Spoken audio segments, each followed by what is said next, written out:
Anggota Dewan Perwakilan Rakyat Daerah DPRD Kabupaten Sukabumi fraksi PPP Andri Hidayana melaksanakan kegiatan reses tahap ketiga ke-6 tahun anggaran 2023. Serap aspirasi masyarakat Desa Waluran Mandiri Kecamatan Waluran Kabupaten Sukabumi. Menurut Andri Hidayana mengatakan sejumlah aspirasi telah disampaikan oleh tokoh masyarakat Desa Waluran Mandiri terkait pembangunan infrastruktur jalan, saluran irigasi, usulan sarana keagamaan dan sektor usaha mikro kecil menengah atau UMKM. Tidak hanya itu, dalam kegiatan reses Andri Hidayana di Desa Waluran Mandiri juga diselenggarakan pembuatan kartu keluarga dan perekaman EKTP bagi para pemilih pemula yang sudah berusia 17 tahun. Sebagai anggota DPRD Kabupaten Sukabumi, Andri Hidayana masih mempunyai kewenangan sampai dengan tanggal 5 Agustus tahun 2024.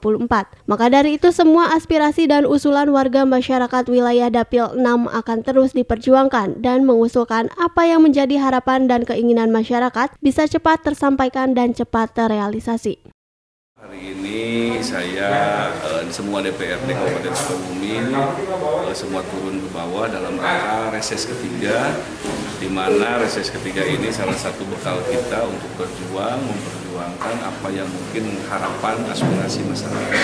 Kebetulan saya udah 5 titik di sini, kebetulan dari 6 titik yang ada. Hari ini sudah alhamdulillah tadi dihadiri lebih dari 100 orang, dan kebetulan ada kegiatan hari ini pelayanan binduk di desa ini.